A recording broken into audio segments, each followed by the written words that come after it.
dream. Believe in strength, now I'm the only one. Only one.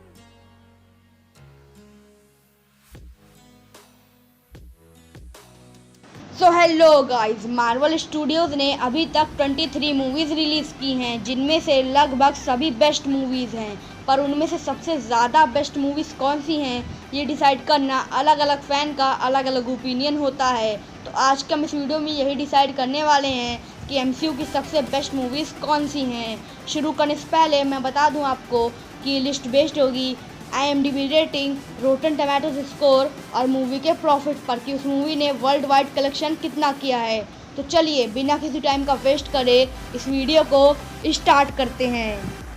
तो number 8 पे है guardians of the Galaxy volume 1। अब इस movie में एक ऐसा कैरेक्टर था जिसने नाच के पूरे वर्ल्ड को बचाया।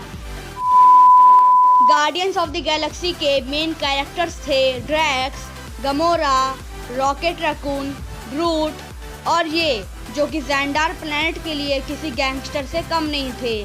पर मूवी के एंड तक ये ज़ैंडार प्लैनेट के लिए किसी सुपर हीरो से भी कम नहीं थे। और अगर आपको जानना है क्यों, कैसे और किस लिए, तो आपको मूवी ही देखनी पड़ेगी। और अगर आपको जानना है इस मूवी के विलन के बारे में, तो आप हमारी top 10 most successful super villains वाली वीडियो भी देख सकते हैं। और इस मूवी में कैरेक्टर्स का रिलेशन बहुत ही अच्छी तरीके से शो किया गया है। और साथ ही साथ इस मूवी में मेन बैटल अर्थ पे नहीं होती है, जो कि मार्वल की मूवीज़ में पहली बार हुआ था। इस मूवी का वर्ल्ड वाइड कलेक्शन हुआ $772.8 मिलियन का और मूवी की IMDb रेटिंग हुई 8 आउट ऑफ 10, जबकि रोटन टमाटोज ने इसे 91% का फर्स्ट स्कोर दिया है। Number 7 iron man. अब अगर इस लिस्ट को खुद मार्वल बनाता तो वो इस मूवी को नंबर 1 पे रखता, क्योंकि आज मार्वल जो भी है वो सिर्फ और सिर्फ इसी मूवी की वजह से है। एनीवेज, हम तो मार्वल है नहीं, ना कभी बन सकते हैं। Back to the topic. इस मूवी में हमें ये शो किया जाता है कि आखिर टोनी स्टार्क आयरन मैन बनता कैसे है। ये मूवी मार्वल के एक रिस्क से बढ़कर कुछ नहीं था, लेकिन ये मूवी ने सारे फैंस और मार्वल की दोनों की एक्सपेक्टेशन को चीर कर रख दिया।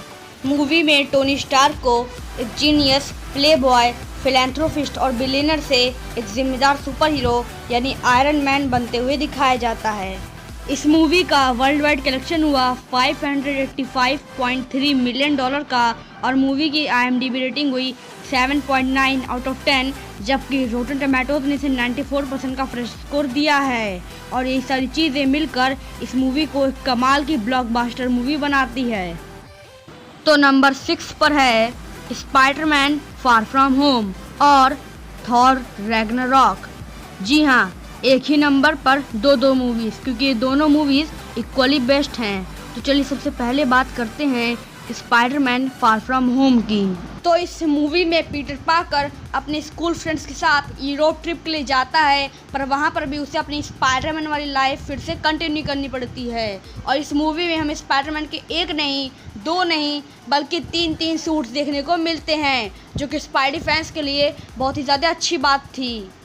इसी के साथ साथ हमें इस मूवी में इल्यूजन का किंग यानी मिस्टीरियो भी देखने को मिलता है। और तो और इस मूवी में निक फ्यूरी और मारिया हिल भी आते हैं, जो कि स्पाइडी को ट्रेन कर रहे होते हैं, लेकिन वो असल में स्क्रल्स होते हैं। तो चलिए अब बात करते हैं मूवी के स्टैट्स की। तो मूवी का वर्ल्ड वाइड कलेक्शन हुआ $1.1 बिलियन का और मूवी की IMDb रेटिंग हुई 7.5 आउट ऑफ 10, जबकि रोटन टमाटोज ने इसे 91% का फ्रेश स्कोर दिया है। तो चलिए अब बात करते हैं थॉर रैग्नारॉक की, क्योंकि ये मूवी थॉर की बेस्ट मूवी भी थी और उसी के साथ साथ इस मूवी ने थॉर को पूरा जस्टिस भी दिलाया। और इस मूवी में थॉर को पूरा का पूरा कैरेक्टर डेवलपमेंट भी मिला। और इस मूवी में थॉर ने खुद की एक टीम भी बनाई जिसका नाम था रिवेंजर्स, क्योंकि कैप्टन अमेरिका के पास एक टीम, आयरन मैन के पास एक टीम। मेरा दिमाग फट गया, मैं क्या मैंने करना है ये। इस मूवी में थॉर ने अपने पिता यानी ओडिन को भी खोया। और इस मूवी में थॉर को पता चलता है कि उसकी एक बहन भी है जिसका नाम है हेला यानी गॉडेस ऑफ डेथ। तो चलिए अब बात करते हैं इस मूवी की कुछ स्टैट्स की। मूवी का वर्ल्ड वाइड कलेक्शन हुआ $854 मिलियन का और मूवी की IMDb रेटिंग हुई 7.9 आउट ऑफ 10, जबकि रोटन टमाटोज ने इसे 92% का फ्रेश स्कोर दिया है। तो नंबर 5 पे है ब्लैक पैंथर। अब इस मूवी ने ऑडियंस को एक नए कल्चर से भी मिलाया और साथ ही साथ एक ऐसी कंट्री से जो दुनिया की सबसे एडवांस कंट्री तो है, लेकिन उसी के साथ साथ दुनिया से छुपी भी हुई है। और मूवी के एंड तक बहुत सारे लोग इस एक्ट के साथ आते हैं कि हमें दुनिया के सामने आकर उन पर राज करना चाहिए, तो कुछ उसके खिलाफ। और ये मूवी MCU की शायद ऐसी पहली मूवी होगी जिसमें हीरो से ज़्यादा विलेन को अप्रिशिएट किया गया है। और इस मूवी की सबसे बड़ी बात तो यही है कि इस मूवी ने ऑस्कर्स तक जीते, एक नहीं बल्कि बहुत सारे। तो चलिए अब बात करते हैं मूवी के स्टैट्स की।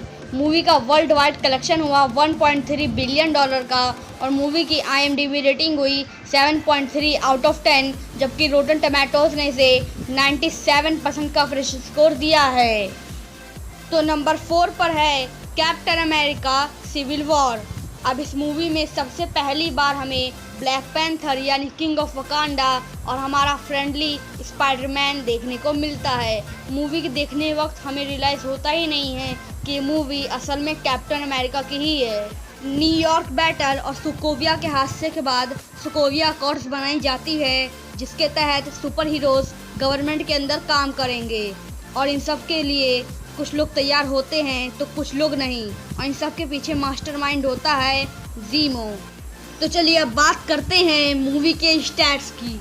मूवी का वर्ल्ड वाइड कलेक्शन हुआ $1.1 बिलियन का और मूवी की IMDb रेटिंग हुई 7.8 आउट ऑफ 10, जबकि रोटन टोमेटोज ने 91% का फ्रेश स्कोर दिया है।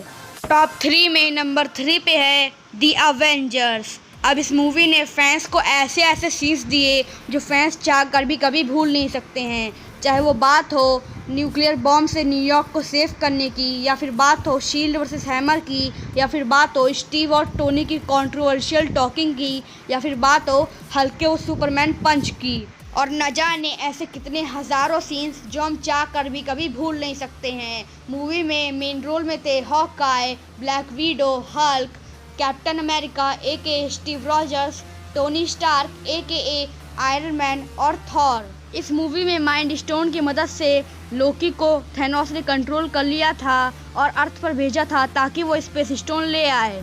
तो चलिए अब बात करते हैं मूवी के स्टैट्स की। मूवी का वर्ल्ड वाइड कलेक्शन हुआ $1.5 बिलियन का और मूवी की IMDb रेटिंग हुई 8 आउट ऑफ 10, जबकि रोटन टोमेटोज ने इसे 92% का फ्रेश स्कोर दिया है। तो नंबर 2 पे है अवेंजर्स इन्फिनिटी वॉर। अब इस मूवी के बारे में कुछ कहने को है ही नहीं, क्योंकि मूवी एकदम बैलेंस्ड और परफेक्ट थी, थैनोस के मिशन की तरह। एक तरीके से कहा जाए तो ये थैनोस की ही मूवी थी, जहां पर वो 5 इन्फिनिटी स्टोन्स कलेक्ट करता है। ऊपर से शायद इससे पहले कोई ऐसी मूवी आई होगी जिसमें इतने सारे कैरेक्टर्स दिखाए गए हों, वही प्रॉपर टाइम के साथ। और तो और इस मूवी में थॉर ने अपना स्टॉर्म ब्रेकर और आयरन मैन ने अपना नैनो टेक्नोलॉजी से बना हुआ आर्मर यूज किया है। एक तरफ टाइटन में रहते हैं आधे एवेंजर्स और आधे गार्डियंस, वहीं पर वकांडा में रहते हैं आधे एवेंजर्स और वकांडन आर्मी, लेकिन दोनों जगह से थैनोस ने इन्फिनिटी स्टोन्स ले लिए रहते हैं। इसके ऊपर से इसी मूवी में टोनी ने स्पाइडी को एक अवेंजर भी बनाया था। तो चलिए अब बात करते हैं इस मूवी के स्टैट्स की, जैसे हमने बाकी मूवीज़ की हैं। मूवी का वर्ल्ड वाइड कलेक्शन हुआ $2 बिलियन का और मूवी की IMDb रेटिंग हुई 8.5 आउट ऑफ 10, जबकि रोटन टोमेटोज ने इसे 85% का फ्रेश स्कोर दिया है। नंबर 1 पर जाने से पहले चलिए अब बात कर लेते हैं ऑनरेबल मेंशंस की, यानी कुछ ऐसी मूवीज़ जो बेस्ट तो थी लेकिन इस लिस्ट में आ नहीं पाई। तो Avengers Age of Ultron, Captain America and the Winter Soldier, Doctor Strange, Antman and the Wasp, Antman, Spiderman Homecoming और Guardians of the Galaxy volume 2 ऐसी मूवीज़ हैं जो इस लिस्ट में आ नहीं पाई। तो नंबर 1 पर जो मूवी है उसका नाम है अवेंजर्स एंड गेम। पूरा यूनिवर्स थैनोस की स्नैप के बाद डिप्रेशन में है और जब अवेंजर्स पता करने जाते हैं कि इन्फिनिटी स्टोन्स का क्या हुआ तो उन्हें पता चलता है कि थैनोस ने इन्फिनिटी स्टोन्स को ख़त्म कर दिया है। उसके बाद स्कॉट लैंग आता है अपनी वैन के साथ क्वांटम रिलम का आइडिया लेकर और फिर अवेंजर्स टाइम ट्रैवल करते हैं पास्ट में और पास्ट से सारे इन्फिनिटी स्टोन्स लाकर प्रेजेंट में हल्क से स्नैप करवाते हैं आयरन मैन के गाउंटलेट की मदद से।